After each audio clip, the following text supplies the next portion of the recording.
Лидия Ивановна, добрый день. Добрый день, добрый. Сегодня у нас 3 сентября, день открытия новых окон по старославянскому календарю. А мы с вами ехали из Морова космоса в Сыктывкар 31-го накануне Дня знаний.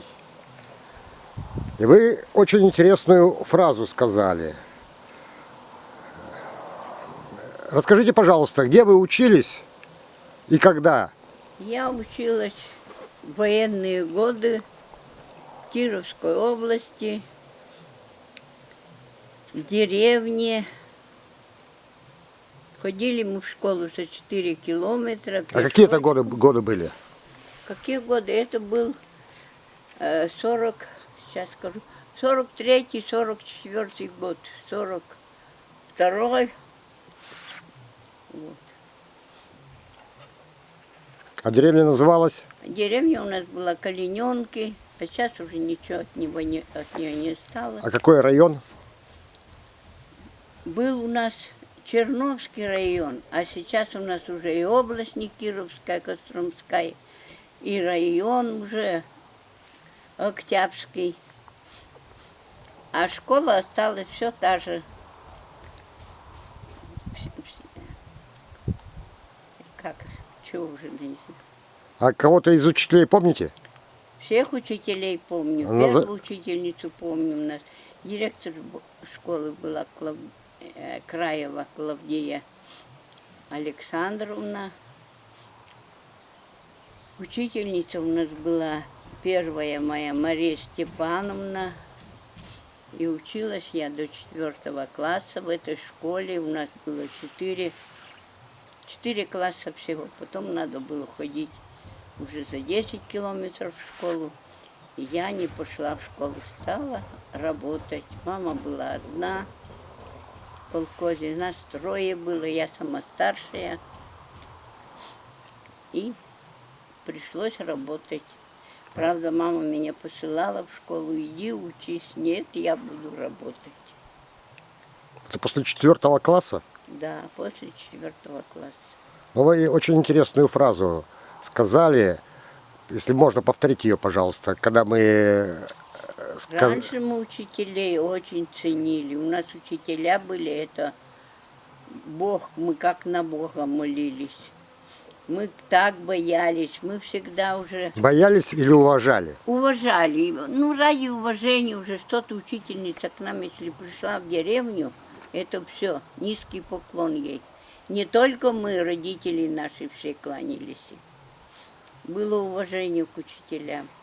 Но и учителя, конечно, были не такие, как сейчас. После 7 класса поступали в техникум и учились на зубных врачей. Вот в Коме здесь у нас сколько зубных врачей. Самая была знаменитой, это как его, врач Кузнецова Нина Васильевна, по-моему, Васильевна. Потом в Нювчиме был наш врач, в Вежеве был наш врач. После 7 класса пошли в технику. Вот такие знания давали. Не надо было 10-летку кончать. Это были ваши земляки, да? Да, это мои земляки были все. Еще раз, где вы родились и где вы учились?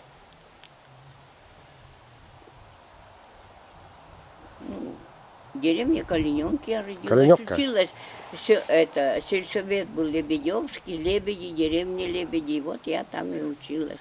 И до сих пор школа, вот сейчас сестра ездила, а все это наша школа еще стоит. Можете, и учатся. Можете передать привет тех, кто... Привет, кто знает, кто со мной учился вместе. Да уже никого из живых таких нет уже. Никого нет. Мне уже 88 лет. Так. А родились вы когда? Какого числа? 22 октября 1932 года. Вы родились в один день с Прасковьей Ивановной Чисталевой, которая в 1949 году работала в Вильгарте, в Нювчиме. Супругом ее был Прометей Иоаннович Чисталев. Слышали про таких? Да, да, слышал. А сюда в Коми как вы попали? В Коми я приехала, мы жили в Кирове. Я потом с деревни уехала в Киров, там вышла в замуж. А потом вот опять же моя двоюродная сестра училась в Кирове, ее направили сюда работать. Она работала ветеринарным врачом здесь. И вот мы приехали к ней. Это какой год? Это 51 год, 8 марта мы сюда приехали, в 51 году. А в Морово, в космосе вы с какого времени? Вот 75 года, как начались дачи. Вот так и мы. У вас так все уютно, ухожено. А первоначально что здесь было? Было болото. Болото, лес. Вот туда дальше уже прохода не было. У нас оставляли сапоги. Это чуть-чуть повыше. Мы пораньше разработали. Тут сын купил мне участок на день рождения. Пришел, сказал: мама, я тебе получку не принесу. Я говорю: ну и не принесешь, и не ладно. Потом говорит: я тебе купил на день рождения дачу. Вот я теперь на этой даче тружусь. И дача меня кормит, и здоровье дает. Если бы не дача, наверное, бы давно уже меня не было. Только я такое удовольствие получаю на даче. Есть такое высказывание. Творец дал человеку два колена. Одно преклонять перед учителем, а другое перед целителем, врачом.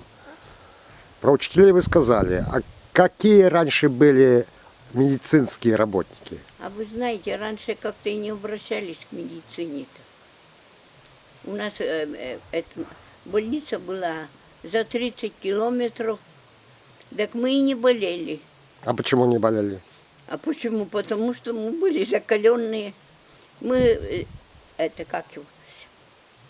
как весна, только снег растаял, где-то лужок, мы уже босиком бегали по лужам. Мы не кашляли, не чихали. Мы жили на всем, Естественно. свое, всем, у нас молоко было свое, мясо у нас было свое. Питались мы.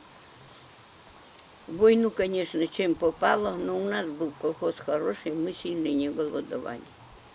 А как вы считаете, сейчас продукты, которые продают в магазинах, они полезные или вредные? Нет, не полезные. Это все Отрава, в моем понимании. трава, это все отрава. Людей травят какими-то всякими ядами. А мы-то до чего долго живем? Потому что мы питались своим, чистым, экологически. У нас машины не ходили, самолеты не летали. У нас все было чистенько. Своя корова, своя, овцы свои, свиньи были свои. Вот так мы и жили. Благодарю вас, Лидия Ивановна, за комментарии, за рассказ. А что бы вы пожелали нынешнему поколению и нынешним правителям? Нынешним правителям, не знаю, чего пожелать. Поколению нынешнего доброты. Только доброты, быть добрым, уважительным к людям, к учителям, ко всем. Конечно, Спасибо.